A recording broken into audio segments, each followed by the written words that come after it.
Hey guys, Carl from Moose Plays. Today I'm taking a look at Curse of Dragons, a new expansion or a new game that can be played with the Mysticana deck of cards or system of cards from Button Shy Games. If you don't know what Mysticana is, it's a core deck of 18 cards, somewhat akin to a normal standard deck of playing cards that can be used to play a variety of games, and Button Shy continues to put out these small expansions that sort of allow you to use these cards to play completely different games. This time, Curse of Dragons is a solo-only game designed by Donnie Coleman, where you're sort of playing out cards to build different sets of cards to ultimately sort of take down dragons in the game.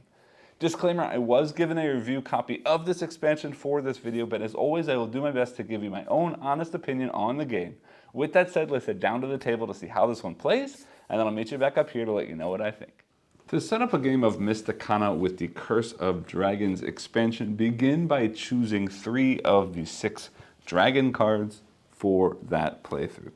And you'll see that each of these dragon cards does have a sort of difficulty level printed down here based on these symbols, ranging from 1, 2, 3, 4, all the way up to 5.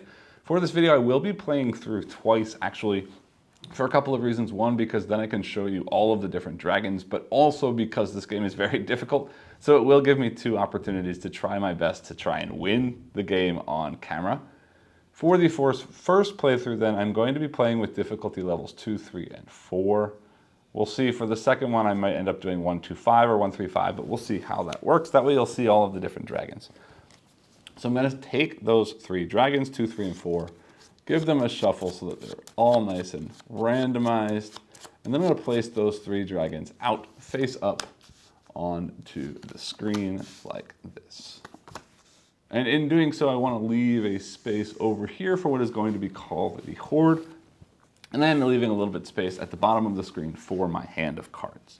Also off to the side of the screen from the expansion set, there is this reference card that I will be setting off to the side. This side sort of gives you some of the rules references, and this side gives you references for abilities and sort of what your options are for the turn. So I will leave that on screen both as a reminder for myself and also to pull back in later to explain, or to help explain, how the game plays. Next, I'm going to take the standard Mysticana deck of cards, giving that a shuffle. I'm going to set that off over here as well, giving myself some space here for a discard pile.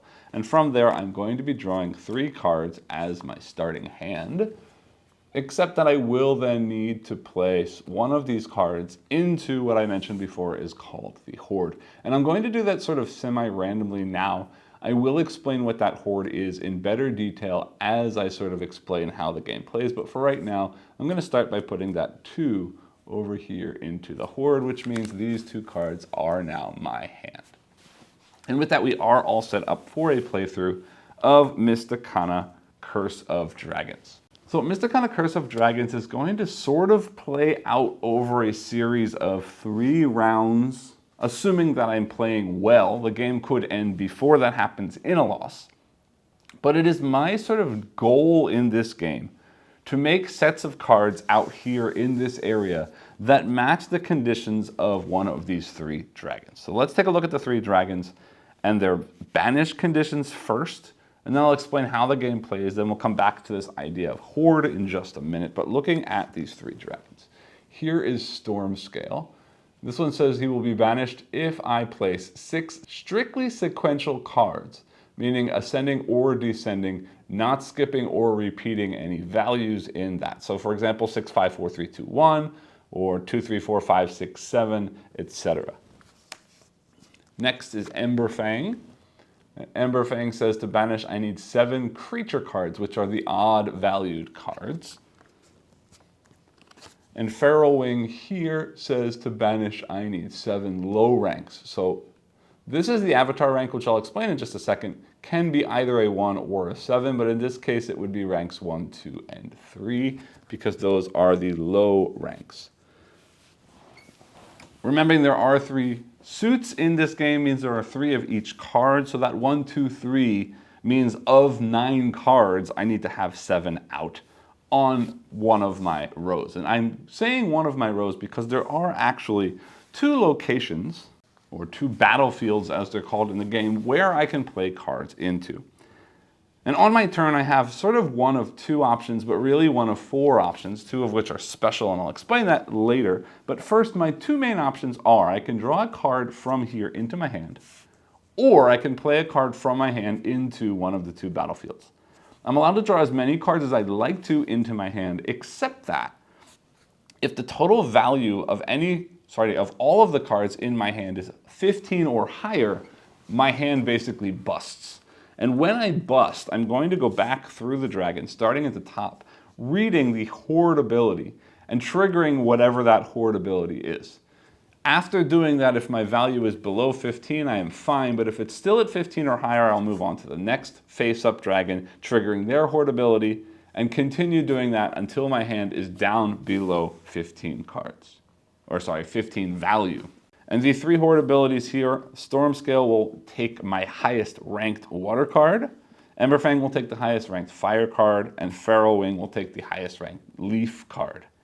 And when they take, it means it's going to be placed into the Horde. And the reason we care about this Horde is if the value of the Horde ever hits 15 or higher, I instantly lose the game. So I'm trying to banish all 3 of these dragons before I either run out of things to do on my turn, or the Horde has hit a value of 15 or higher. And the way to banish them, again, is to make sets in the battlefield that fulfill their conditions. And in order to play a card into the battlefield, I need to first discard a card from my hand of a value equal to or higher than the card that I'm playing into the battlefield. So for example, I could discard this 4 in order to play this as a 1, or a 7. See, Avatar is special in that in my hand it's only a value of 1, but as soon as it's placed out, it can be a value of 1 or 7. So spending this 4, because it is higher than a 1, I could play that card into the battlefield. But when playing into the battlefield, there is one additional rule, and that is the battlefield must always be either increasing generally or decreasing generally. And I say generally because they do not need to be sequential. I could have 2, 4, 5, or 7, 5, 3, for example. But also I can have repeating values. So I could have 2, 2, 2, 3, 3, 3, 4, or 2, 2, 4, 4, 7, and so on, so long as the general trend is increasing or decreasing and is never broken as I do that. Now, remembering for Storm Scale, they do have to be sequential for that sort of condition, but that's not true for most of the dragons. In addition, when I play a card, I can trigger a sort of special ability based on the suit of the card that I'm playing into the battlefield. If I play a water card that is a heal ability, and a heal ability will allow me to take one card, whoops, I'm off screen, one card from the discard pile, placing it in the rightmost slot of either of my battlefields. When I use that, though, I cannot immediately take back the card that I've just played or just discarded in order to have played that water card.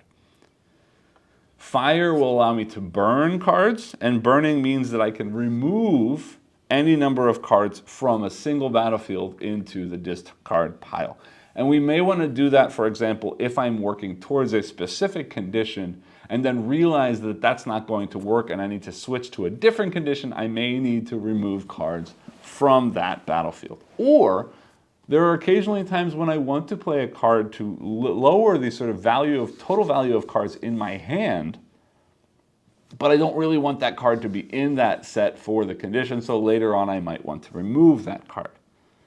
And the leaves will give me a meld ability, and the meld ability says that I can choose a value of card in the battlefield, and then all cards of that value can be freely rearranged to either battlefield and to any location within that battlefield. Whereas normally as I'm placing, I must always place in the rightmost position, sort of building from left to right across the battlefield. Now, I did mention there are 2 other bonus abilities. If I ever in my hand have 3 of a single suit, I'm allowed to do one of 2 things. The first thing is called summon, and that's the same as playing a card or deploying a card, except that I do not have to pay the cost of the card to deploy it. So if I have 3 of a specific suit, I can play any one of those cards for free to a battlefield. The other option is rescue. If I ever have 3 or more of a single suit in my hand, I can discard one of the cards of that suit to rescue a card from the horde of the suit that is weaker than the one that I've discarded. So for example, if I discarded a fire here, looking at our sort of hierarchy here, fire is stronger than leaves, which means if I had 3 fire cards, I discard 1 fire card, I could save a leaf card into my hand from that horde. And I can never save a card into my hand if that card would then bust my hand by pushing it over 15. And that's pretty much all there is. That is a lot to take in all at once. So hopefully things sort of play out and work themselves out as I get into gameplay. But let's go ahead and jump in. Again, I need 6 in a row, increasing or decreasing.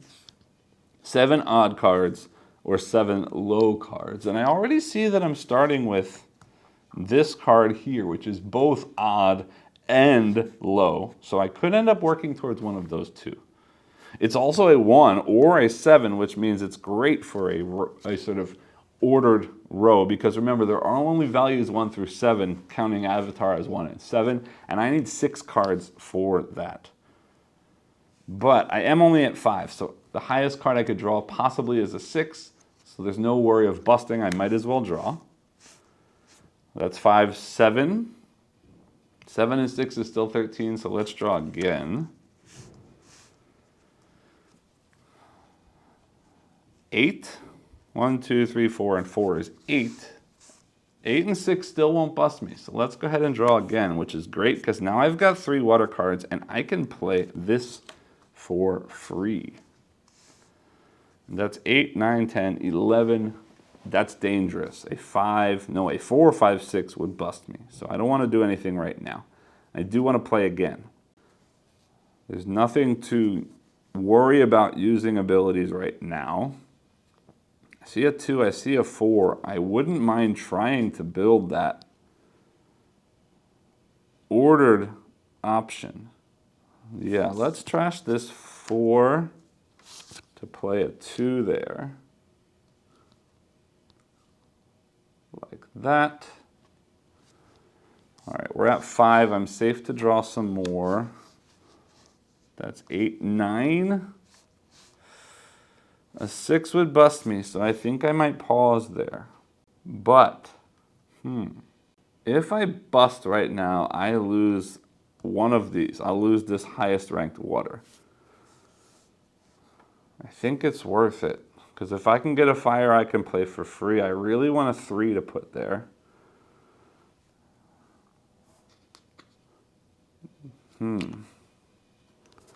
Or I start here with another 1. Yeah, let's do that. I'm going to play a 4 there to play that 1 there. Or a 7. We don't know yet. We don't know yet. But that works for odd ranks and potentially for low ranks as well. All right, we're at 9. Still a little dangerous. But that could be an odd rank 7, 5. But I can't play that, because I don't have enough with that 4. I have to press my luck. But a 9 is dangerous. Yeah, but anything other than a 6 is safe. All right, that's okay for now. I got lots of 4s in there. Got lots of 4s in there. Don't want to lose another 4. So I am going to discard this 5 to play this 2 here, just to clear out my hand a little bit. 7, 12. We'll stop there. That 3 is great for there. Ooh, this is actually going to work very nicely. If I play a 4, I'm going to set this here for right now because that one can't be drawn back in. But if I put this 3 there, then activating water, I can take a card from the discard pile. So it doesn't matter which one, it just can't be that 4. I will take that 4 like that. And now I've got 1, 2, 3, 4. Now that goes discard. And we keep going with a 5. And an avatar. That's only 6. And there's a 6 water. I need to play something. We've only seen this 1 6 so far. And there's no worries of anything. So yeah, I'm going to use that 6 because there's still a fire and a leaf 6 to play that 5 there. 1, 2, 3, 4, 5. I'm at a 1. I need some 6s to come out. That's 7. I'm still safe. Come on, 6. No, that's a 3, but that's okay. Because I will play the 3 to put this... I can't do that. Oh, I could, because that's 1, 2, 7. It's broken, but it's fine. We'll do that. And actually, that's a leaf anyway, so I can meld, so I can rearrange all cards as I'd like to of a chosen rank. So I will rearrange the 1s, because then I can do that. Like that. 6, my next card is the 6, and yay, here we go. This card is 6, and we have now fulfilled 1, 2, 3, 4, 5, 6 is the storm scale condition. So that will get turned over and we start a new round. And when we start a new round, all of the cards get reshuffled. We draw 3 cards again. That can go back there, and then I still have to put 1 card into my hoard, which will be... Don't love having 2 2s in there, but I can always pull something back later, potentially. I'm tempted to put this 5 in there. It's odd, but I could pull it back, and I have 2 waters, which means I'm getting closer to pulling it back anyway. Yeah, that's dangerous, because if this hits 15, I'm in trouble, but for right now, that's okay.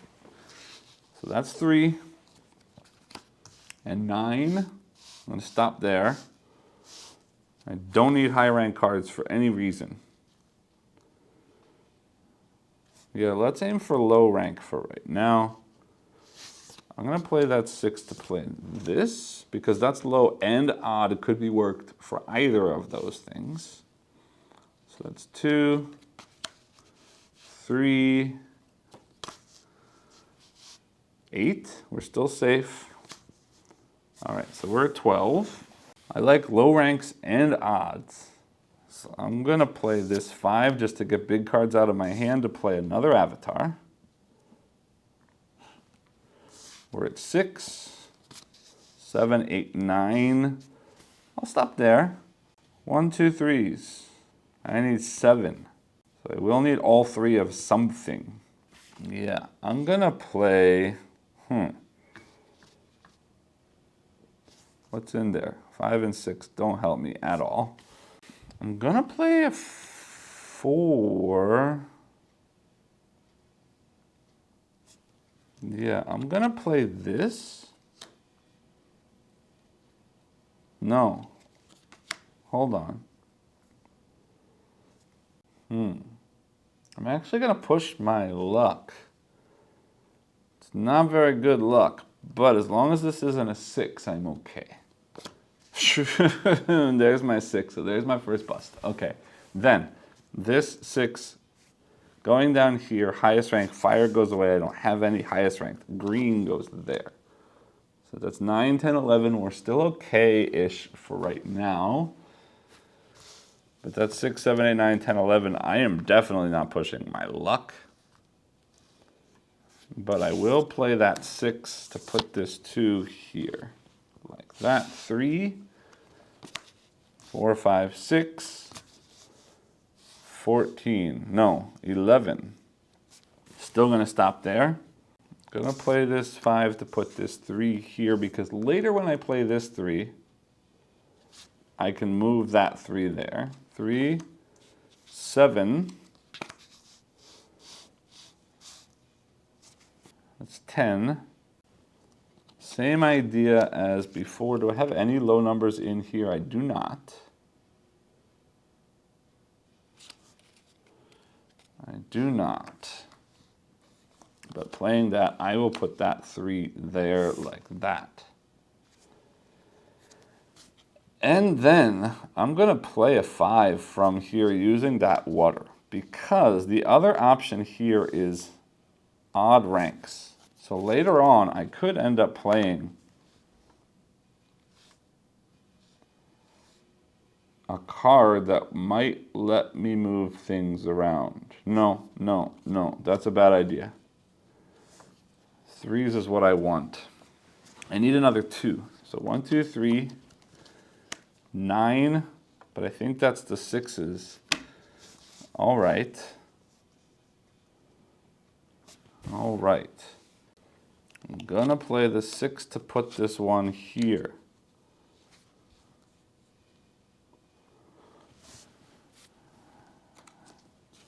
There's my 2. All right, I think we, I don't have enough cards. I don't have enough cards. Yeah, you just saw me lose because all good plans go bye-bye.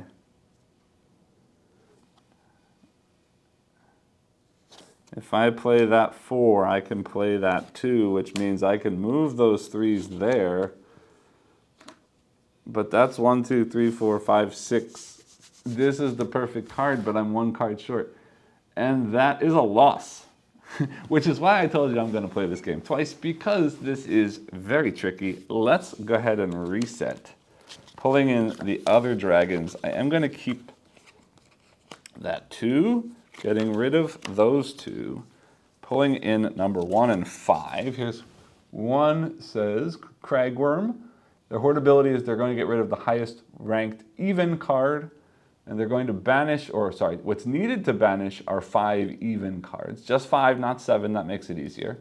But here's the Ancient Titan Maw, the highest, most difficult rank in the game, says they will take my highest card when they hoard, and they're going to need 7 high ranks, 5, 6, or 7, in order to banish, which is going to be incredibly difficult to do because remember, those cards require lots of cards to be spent in order to play out onto the table. It's very unlikely that I'll succeed, but let me go ahead and reshuffle these, reshuffle the other cards, and I will play through one more time. All right, then, drawing my starting hand of 3 cards and putting 1 into the horde. I need high ranks, I need 6 in a row, and I need 5 even ranks. So yeah, let's get rid of one of the 3s. I don't necessarily love the fire suit, so let's do that. We start with 4, 5, 6, 10. Let's stop there. Don't have high ranks except for that avatar. Don't really want to waste water stuff, because water's what lets me pull things out of here. But that's 1, 2, 3, 4 already. All right, anyway, I'm going to play this 3 to play this 1. That's 6, 7, 8, 9. I'm still going to stop there. And I'm going to play this 4 to play this 2, which lets me pull something from there, which will be then that 3 that was there before.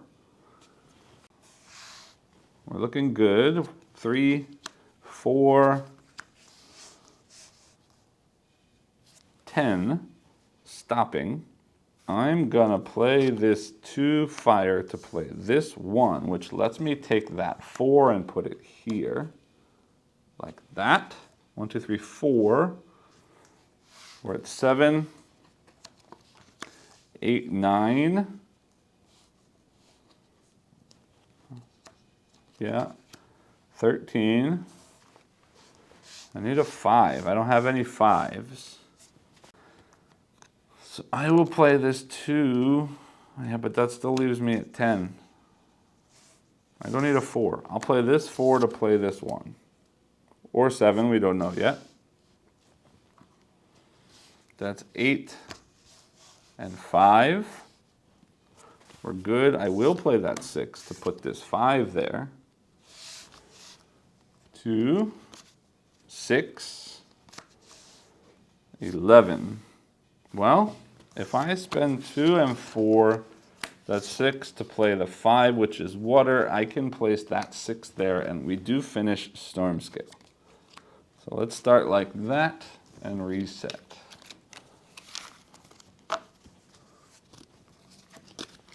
Drawing 3 cards. Oof, Avatar, 2 of fire. Well, the avatars are important for this Titan Maw.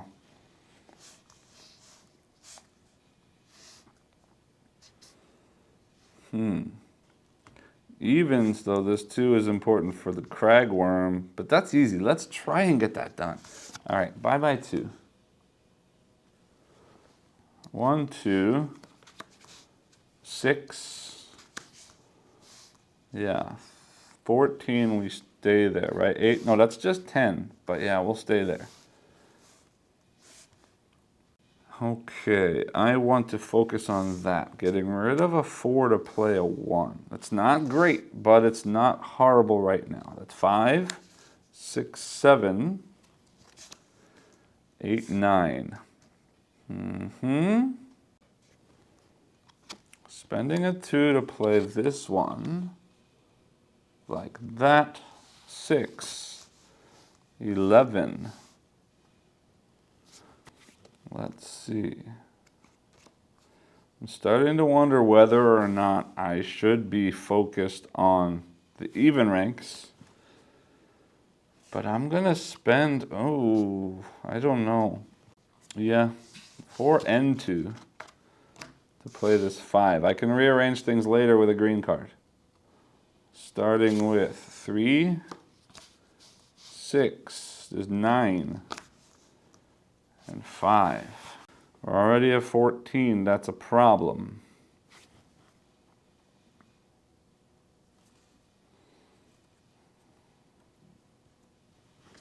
And I already have a 6 in here? No, I don't. That's safe. All right, then I am going to play the 6 to play a 5 here. As I know I can rearrange them later. 3, 9.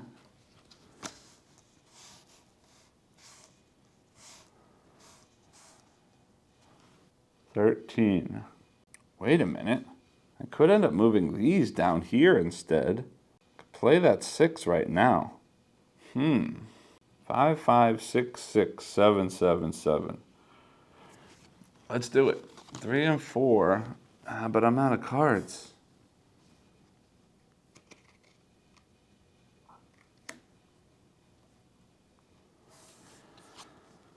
Six goes there.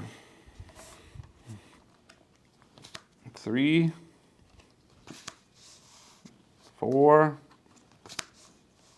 There's my 6, but I don't have any way to rearrange the things that I want to rearrange. 6, 7, 8, 9, 10, 15. I bust, and that's the end of the game. I wasn't thinking, and there's a 6, and that goes into the horde, which means I can't win. Oh, yes I can. Yes I can. No, because I don't have enough to play it in. That was stupid. If I play the 3, I can put the 6. You know what? I know I'm cheating, but I want you to see more of the game, so I'm going to pretend like I didn't do that stupidly because... Oh wait, no, that 5 was what came out. We're rewinding time, just so you can see more of the game, because I have a play that's useful, and that was a stupid mistake on camera. I want to play this 6 to play a 3 there, which means I can pull the 6 water out of there, like that. And then I draw this card, which means I can play that 5 to play that and move these 2 there, and that's 1, 2, 3, 4, 5, 6, 7. I beat the Ancient Titan Maw. Yes, we did rewind time. Yes, that was a stupid mistake. But as I'm working on camera, and my brain doesn't always work perfectly on camera, I will call that a success, and I will reset for my final battle against the cragworm, which is only the level 1 difficulty, so I should be able to do it. Drawing 3 cards. Let's see what we got. I need even cards. That's easy. 3 gets me a 2. 4, 5, 6, 10. We'll stop there.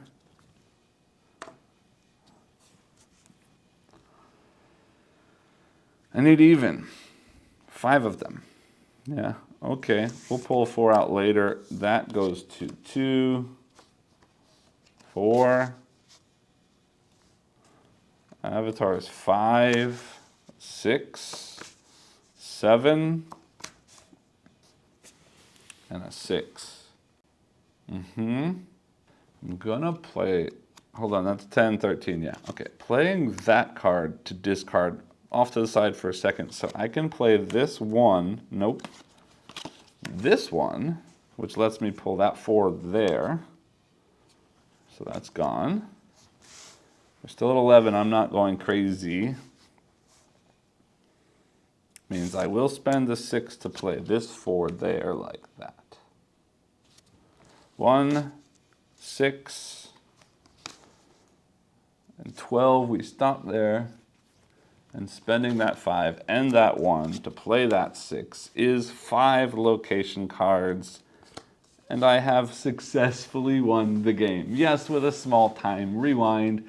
That, if I'd been paying attention, wouldn't have needed to happen. Anyway, I will call that a success. Now, that is the end of the game. I'm not going to show off component quality and stuff again, because once again, this is another expansion for Mysticana. So you've already seen the Mysticana stuff. Let me just show you the dragons up close one more time, because once again, I do really love the artwork in these Mysticana games. Here's Feral Wing, Emberfang, beautiful looking dragons, Cragworm, Storm Scale, and the Ancient Titan Maw. Wonderful, wonderful illustrations. Continue to be impressed with the visuals on these Mysticana games. Maybe back up top and let you know what I think about the gameplay of this expansion. Welcome back. I hope you enjoyed the playthrough. I do apologize for that little bit of a retcon cheat, but I did want you to be able to see the gameplay out, and ultimately it's probably a mistake I would not have made were I playing off camera. So before I get into what I think about this game, although kind of spoiling what I think about this game, I have to say that I continue being very, very impressed with this Mysticana sort of deck or system from Button Shy, and meaning every time I play an expansion for this game, or sort of basically a different game using this deck of cards, I continue to be very, very surprised, very, very excited to see that every time the games really are continuing to feel fresh, and it doesn't just feel like different iterations on the same kind of game or different iterations on the same card usage in some way. Each of these games continues to feel very fresh, and I'm really enjoying how the system is being used. Also, I want to point out, yesterday I went on a class trip with my students, and on the bus I had a tiny little tray table. Actually, let me throw a picture up right here so you can see. I had a tiny little tray table on the bus, and I was able to play this and also one more of these games, which I will be reviewing soon, on that little tray table, and it just sort of hammered home how much I'm enjoying this system, how you can play a variety of different games in such a small footprint. And I just continue to be very, very excited and very happy with the games that are coming out in this system. So now that I've somewhat spoiled it, let's talk specifically about Curse of Dragons. This is probably one of my favorite games that I've played so far with this system. It helps that this is a solo-only game, so it is designed from the ground up as a solo experience. You're not playing against a bot that's trying to sort of take the place of another player. This game is designed sort of with an end game, with a goal that you are trying to accomplish before failing. And it really, really does work as sort of that kind of a design. So let's talk about this game. This game at its heart, I want to say a set collection, but you're not really collecting. It's really about playing cards into sort of melds or different kinds of sets on the table. So basically every time you play, you're going to play with 5 dragons, sorry. One of the cards is a sort of player aid card. 3 of 5 dragons you're going to select, and those dragons are ranked in difficulty from 1 to 5, so you play with whatever 3 you'd like to play. But each of those dragons is going to have a sort of condition of the sort of set of cards that you're trying to put together in order to defeat that dragon. And the cool thing is, right up the start, I'm playing against 3 dragons, but I don't really have to select the dragon that I'm trying to take out, or sort of the condition that I'm trying to meet, until it's time to take that dragon down. So what that means is I could start working towards one kind of condition and then start to see the kinds of cards that are coming out as I'm playing and sort of switch on the fly tactically to shift focus to a different dragon because I don't think that I'd be able to achieve that original condition. But I'm getting ahead of myself a little bit. Those conditions are things like only even or odd numbers. There's one that's a specific sequence of cards in order, only small numbers, only large numbers, and so on. But that's not the only condition you're trying to achieve, because in order to play out cards, I should mention there are 2 rows that you can play out cards into, but only one of them needs to matter, because as soon as you match the condition of one of these cards, you will sort of win that round. But you've got 2 rows of cards that you're playing out. And the additional rule is that as you're playing these cards out, they have to be played in ascending or descending order.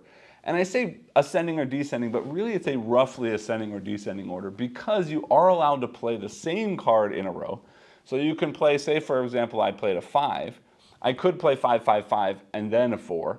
I could play 5, 5, and then a 3, because it also doesn't matter that the numbers go in specific order, so long as they're generally decreasing or ascending. But once I've started that ascension or started that descension, I need to continue that pattern. So if I play a 3 and the next card I play is a 4, then I can only play a 4, 5, 6 or the avatar card as a 7. I couldn't then switch and go in the other direction. Likewise, if I started with 4 and then played a 4 and then played a 3, from that point on I can only play 3, 2 or the avatar card as a 1. So that is the sort of general rule to how I play these cards out.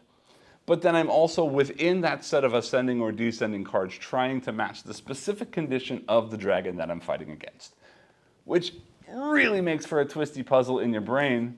But the way that the game plays on top of that is on your turn you're drawing cards into your hand, and then you are going to play your cards into one of those 2 rows, ultimately following that ascending or descending pattern, and then eventually trying to match the conditions of one of these dragon cards. But in order to play a card from your hand into one of those rows, you have to discard a number of cards, or not a number of cards, but card or cards with a total value equal to or greater than the card that you're trying to play out into the road, or into the row. Which means if I'm playing a 5 or a 6, that's going to be very expensive for me to be able to play out that card, because I have to play a total value of 5 or 6 or higher to get those cards played out onto the row. Now, luckily, the avatar card can be a 1 or a 7, and while it's in your hand counts as a 1, so you could play a 7 by spending any card possible, and that's a very, very strong high card, or a very, very strong low card if you're playing it out as a 1. But again, to play a 5 or a 6, you're going to have to spend a lot of cards to get it out there. And you also have to pay attention to which cards you're playing in those rows to match those conditions, because if I throw a card into the discard, then that card is not being played into the row to sort of work towards that condition. So I really have to pay attention to which cards I'm discarding as well as which cards I'm playing out to make sure that I even have the cards available to me in the future to match the condition that I'm aiming to go for. And if that was the main game, that would be very, very difficult. It would still be an interesting puzzle, but there's a lot more going on here. Because there are 3 suits in this game, and each of those 3 suits gives you some kind of special ability that sort of helps you deal with the randomization of the cards, helps you deal with the fact that you're not always going to be able to play out the cards that you want to. You may eventually have to discard cards that you'd really prefer not to discard, but you can deal with that by using the powers of the cards. So there are 3 suits. Again, there's water, fire, and sort of earth cards. The water cards will allow you to reclaim cards from the discard pile. So if you play a water card, you can then take one of the cards from the discard pile into your hand. Now you can't take back the card that you've played in order to put that, discarded in order to place that water card in the row. But any other card that has already been in the discard pile from a previous turn could come back into, not into your hand, into the tableau of the row. So you've got to play out a water card and then take something from the discard and add it directly into one of your rows, which does add a little bit more of a wrinkle, not into your hand. So this will sort of allow you to sort of set up the discard pile for cards that you want to place out. But then you have to get the timing down right, because as I said, it's going to go directly into a row. So if you do it at the wrong time, you will not be able to, or you may not be able to place that card into the location that you want to. Luckily, there are two other suits that have two other different powers. The fire suit is a destructive suit. And the fire suit is basically the only way you're going to be able to remove cards from a row after you've played them in there. When you play a fire card, you can remove cards from a row, allowing you to sort of mitigate some of the stuff that you've done before. So you could sort of play out cards just to get them out of your hand, so that then you can burn them later to just remove them from the row so that they don't hurt you future turns. And I'll come back to why that's important in just a second. I realize I should have done this in a different order, but that's okay. The earth power is maybe my favorite power in this game. Is I told you there are two rows in the game. And you only need one of those rows in order to sort of match the condition of the dragon. So what's the second row for? Well, remember, you do have to play out cards. And sometimes you're going to want to play cards from your hand, but it's not sort of the right timing to do that into the row because of the ascending or descending order.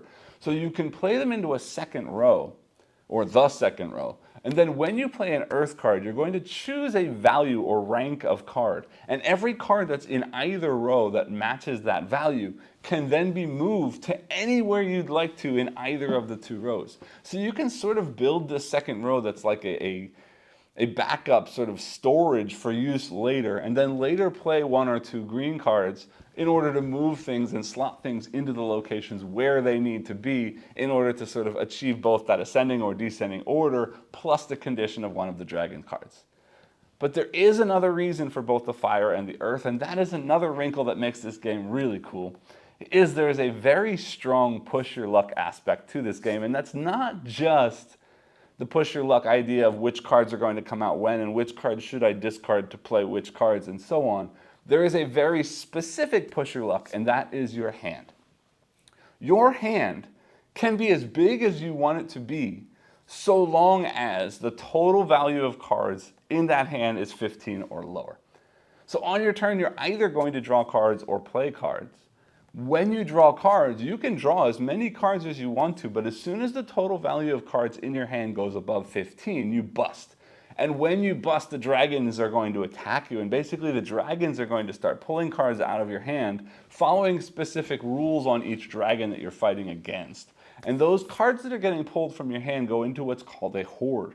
And if that hoard ever has a value above 15, then you instantly lose the game. So you have to make sure that you're not making your hand too big, because if it gets too big and you pull another card that's big, well then you bust and then you lose cards and then the hoard grows and eventually you die because the dragons have killed you.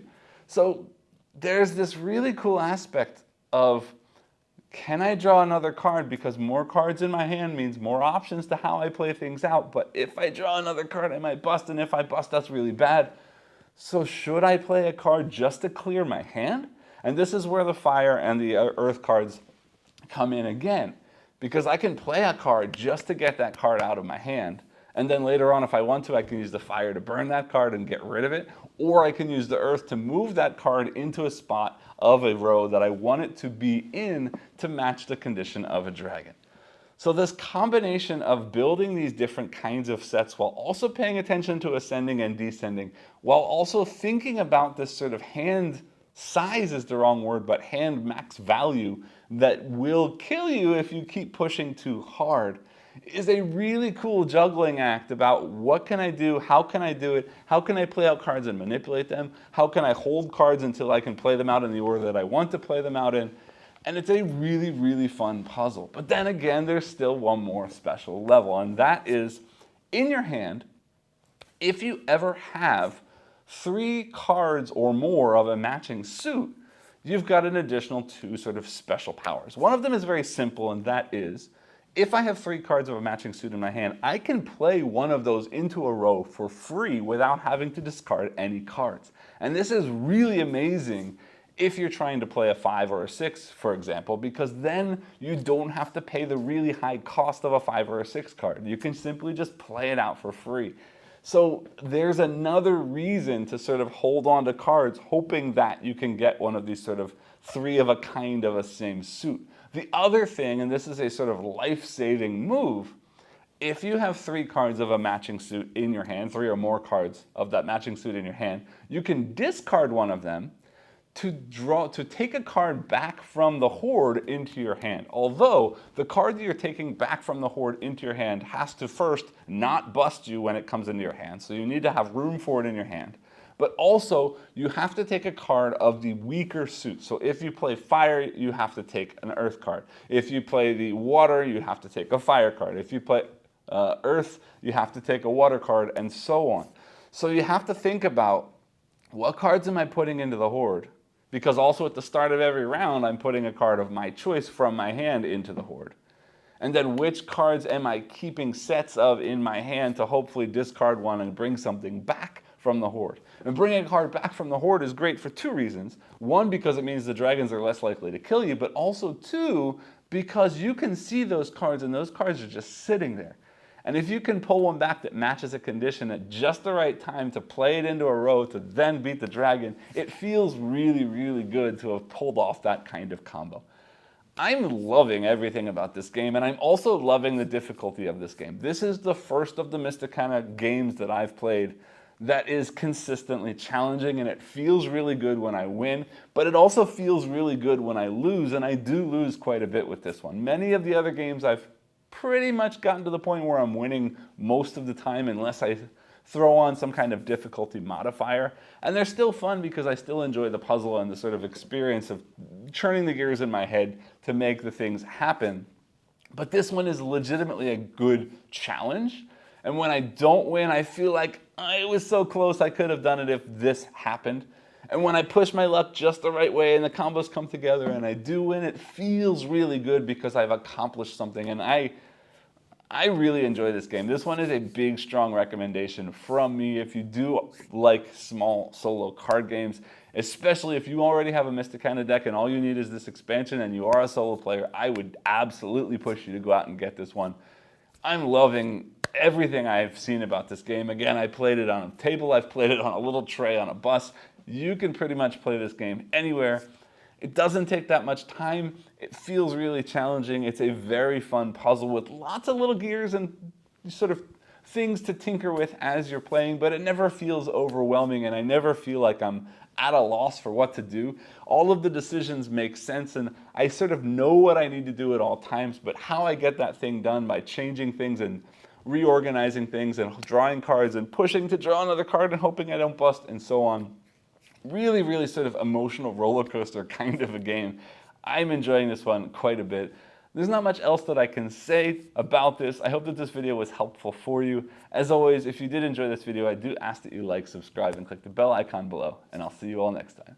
Thanks.